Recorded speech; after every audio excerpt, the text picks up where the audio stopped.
मैं अपने छत पर गमलों में, पॉलीथीन ग्रो बैग्स में ढेर सारी सब्जियां उगाता हूं। आप भी उगाते होंगे, पर पुरानी मिट्टी में बार बार पौधे लगाने से हमें अच्छा रिजल्ट नहीं मिलता है।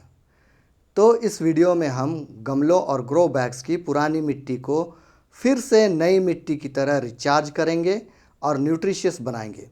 पर कैसे?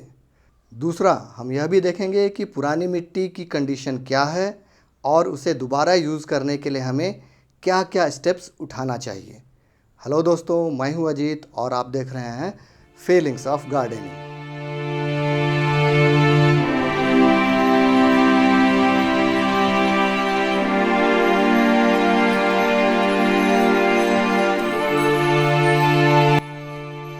इन सारे गमलों को इधर लाने के पीछे खास मकसद यही है कि इन गमलों में मैंने पर्पल कैबेज, पत्ता गोभी, फूल गोभी आदि उगाया था और इसे फिर से दोबारा हमें यूज़ करने के लायक बनाना है। बहुत लोग होते हैं कि उसी गमले की मिट्टी में पौधे को लगा देते हैं, जिससे पौधे का ग्रोथ नहीं हो पाता है। तो यही सारी बातें मैं आज डिस्कस करने वाला हूं कि सेम गमले की मिट्टी में दूसरा पौधा क्यों नहीं लगाना चाहिए और उसमें नया पौधा लगाने से पहले किन बातों का ध्यान रखना चाहिए और उसकी मिट्टी को दोबारा प्रयोग करने के लिए किस प्रकार तैयार करना चाहिए। तो चलिए मैं एक एक करके इनको उलट करके दिखा देता हूँ।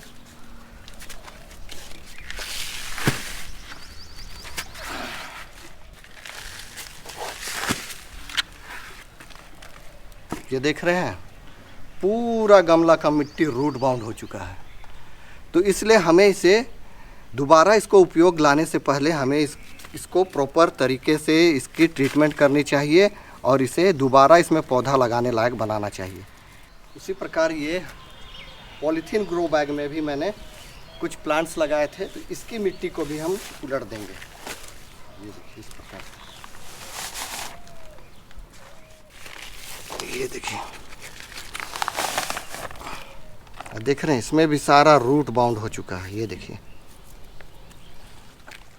उसके बाद इन सभी को सूखने देता हूँ। जब ये सूख जाता है तब इसकी जड़ें निकालना और मिट्टी से जो रूट्स है उनको अलग करना और भी आसान हो जाता है।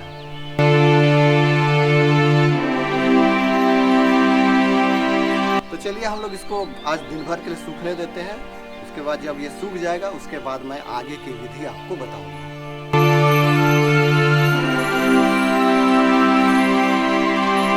तो फ्रेंड्स, ये आज हमारा दूसरा दिन है और हमने जो ये मिट्टी निकाली थी वो लगभग सूख गया है। तो इसको हम लोग निकाल लेते हैं और इसमें जो जड़ें हैं उसे भी हम लोग निकाल लेते हैं। तो इसके जो स्टोन्स हैं, पत्थर हैं जो हमने डाले थे इसके ड्रेनेज होल्स को ढकने के लिए, उसको हम लोग निकाल लेते हैं। नहीं तो फिर ये मिट्टी में जब हम इसे फोड़ेंगे तो इसमें मिट्टी में मिक्स होकर के ये गुम हो जाएगा, फिर निकाल नहीं पाएंगे। इसलिए सबसे पहला काम करेंगे, हम इन स्टोन पेबल्स को निकाल लेंगे, पत्थर के कंकड़ को निकाल लेते हैं। तो ये हमने ये निकाल लिया है और तो नहीं है। अब इसको हम लोग यूँ इस प्रकार से फोड़ेंगे।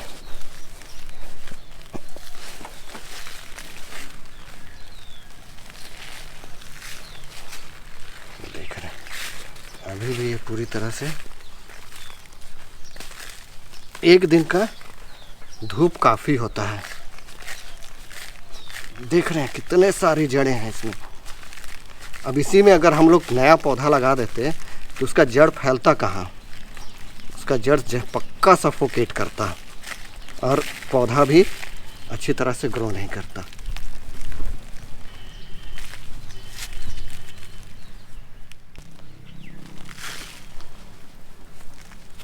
ये देखिए, पूरे जड़ भर गए हैं। ये देख रहे हैं। तो इसे हम अलग कर देंगे इस प्रकार से। और दोस्तों बता दूं, ये मिट्टी जो मैंने प्रिपेयर किया था इसमें मैंने कोकोपीट मिलाया था, मैंने रेत नहीं मिलाया था जो रिवर सैंड कहते हैं, जो घरों के कंस्ट्रक्शंस के काम में यूज़ होता है, वो चीज़ मैंने इसमें नहीं मिलाया था। तो ये देखिए, जड़ों को मैंने इस प्रकार से अलग कर दिया है।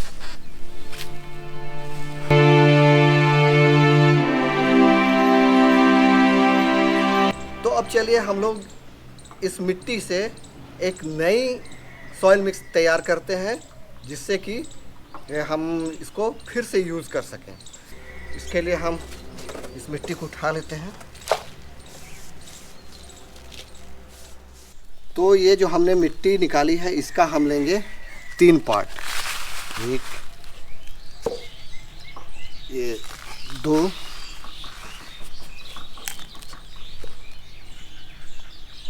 और ये 3। तो ये 3 पार्ट हमने मिट्टी ले लिया है और इसमें हम मिला लेंगे एक हिस्सा ये गोबर की खाद है।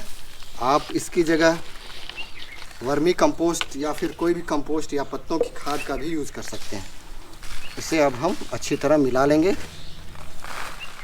तो इसमें और हम क्या मिलाएंगे? क्या हम इसमें बालू मिलाएंगे? क्या इसमें हम कोकोपीट मिलाएंगे? तो नहीं मिलाएंगे, क्योंकि यदि आपने पहले ही इसमें रेत यानी रिवर सैंड मिलाया हुआ है तो और रिवर सैंड मिलाने की आवश्यकता नहीं है।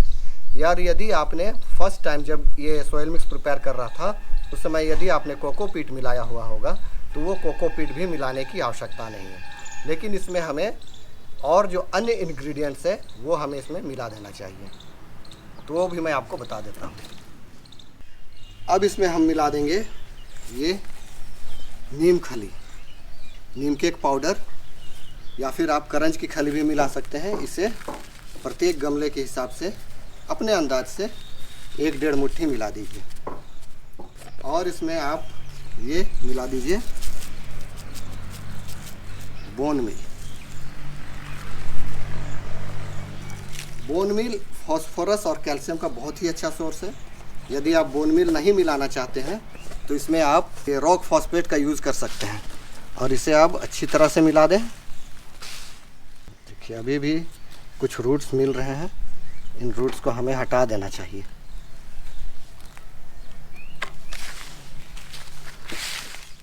तो इस प्रकार से इस गमले का हमने नाप लिया था और इसी प्रकार की ये 4 गमलों के लिए हमारी ये वेल ड्रेन्ड और न्यूट्रिशन से भरपूर सॉइल मिक्स तैयार है।